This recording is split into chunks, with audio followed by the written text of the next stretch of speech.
प्रतियोगी परीक्षाओं की तैयारी करने वाले तमाम विद्यार्थियों को मेरा नमस्कार है। प्यारे बच्चों, अगर आप किसी एग्जाम की तैयारी वर्षों से कर रहे हैं और आप निश्चित तौर पे सफल नहीं हो पा रहे हैं, तो क्या कमी रह गई होगी, जरा हम इस बात पे 2 मिनट चर्चा करते हैं।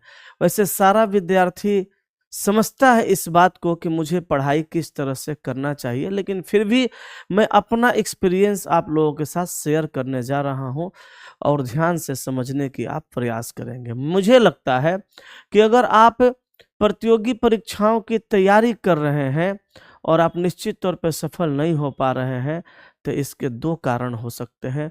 नंबर 1 कारण ये हो सकता है कि आप अच्छे से नहीं पढ़े हैं, सब्जेक्ट को आप अच्छे से अध्ययन नहीं किए हैं और आप सेट मार करके अपना समय बर्बाद कर रहे हैं। और दूसरा कारण ये हो सकता है कि आप सब्जेक्ट को, विषय को अच्छे से पढ़ लिए हैं और सेट नहीं मार करके आप अपना लाइफ बर्बाद कर रहे हैं। तो मिला जुला के अगर हम समझना चाहें तो हम ये समझ सकते हैं कि आपको जितनी ज़्यादा ज़रूरी है पढ़ाई करना, उतना ही ज़्यादा ज़रूरी है सेट प्रैक्टिस करना।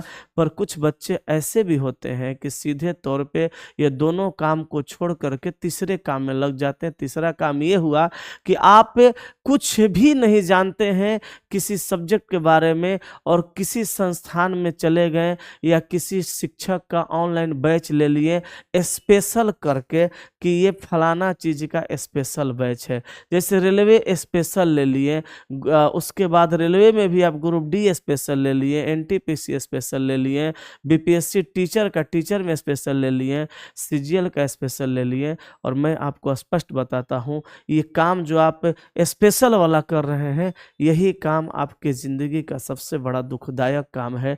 क्योंकि मेरे प्यारे दोस्त, जहाँ पे स्पेशल शब्द लगता है, मैं एक शिक्षक हूँ, मैं स्पष्ट बताता हूँ, सारे शिक्षक की बात आपको शायद नहीं बताएंगे, मैं बताता हूँ। जिस जगह पे स्पेशल लगता है, जिस सिलेबस में स्पेशल लगता है, जिस एग्जाम की आप स्पेशल तैयारी करते हैं, जहाँ पे स्पेशल शब्द लग गया ना, वहीं से होता क्या है कि आपका सिलेबस कट जाता है। क्योंकि स्पेशल वाले में सिलेबस के अकॉर्डिंग ही पढ़ाया जाता है और एग्जाम में कभी कभी सिलेबस से एक्स्ट्रा पूछ देता है, जिसमें 2-4 नंबर कम आने की वजह से आप नौकरी नहीं कर पाते हैं। तो मेरे तमाम युवा साथी, मैं आप सभी लोगों को स्पष्ट तरीके से ये समझाना चाहता हूँ कि 3 काम कीजिए, आपकी नौकरी निश्चित तौर पे लग जाएगी। पहला काम आप ये करिए कि आप हर विषय को किसी भी शिक्षक से डीप तरीके से, एकदम अच्छे से, फाउंडेशन जैसे उस सब्जेक्ट को पढ़ लीजिए। सब्जेक्ट की अहमियत को देखते हुए पढ़ लीजिए, पहला काम ये हुआ।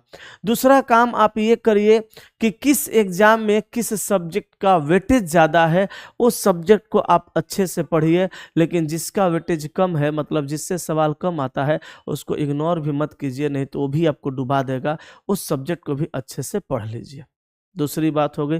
और तीसरी बात कि पढ़ाई करने के बाद आप सेट प्रैक्टिस जरूर कीजिए, क्योंकि कहा जाता है जनरल कंपटीशन के विद्यार्थी हो या किसी भी प्रतियोगी परीक्षा के अभ्यर्थी हो, विद्यार्थी हो, उनके लिए प्रतिदिन 1 से 2 सेट बनाना, प्रतिदिन 1 गिलास या 2 गिलास दूध के बराबर का काम करता है प्रतिदिन का 1 सेट बनाना। तो मेरे प्यारे साथियों, आप सेट प्रैक्टिस जरूर करिए। आप सेट प्रैक्टिस में 2 तरह का सेट प्रैक्टिस कर सकते हैं। या तो आप पूरा फुल लेंथ टेस्ट दीजिए, सेट प्रैक्टिस करिए फुल लेंथ का, अकॉर्डिंग टू सिलेबस, जो जो सब्जेक्ट से एग्जाम में सवाल आता है उसके हिसाब से। और नहीं तो आप अलग अलग सब्जेक्ट का भी सेट लगाइए।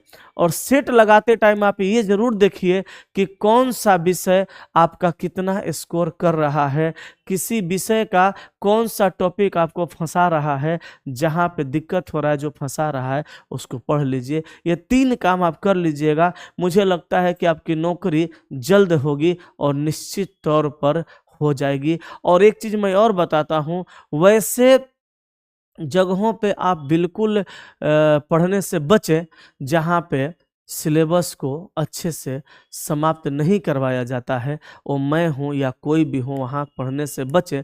दूसरा चीज़, आप ये भी समझें कि सिलेबस जहाँ पे समय पे समाप्त करवाया जाता है वहाँ पे पढ़ें, ज़्यादा बेहतर होगा। नहीं तो एक ही सब्जेक्ट को आप 2.5 साल 3-3 साल पढ़ते रह जाइएगा तो वो भी आपके लिए दुखदायक साबित हो सकता है। टू द पॉइंट पढ़ें और बेहतरीन तरीका से उसको समझें, आपकी सफलता निश्चित तौर पे हो जाएगी। तो मैं आपको ये बात बताना चाहा, बता दिया। आपको बेस्ट लगा हो तो एक बार लाइक कर दीजिएगा और एक बार कमेंट जरूर कर दीजिएगा। Thank you very much, love you all.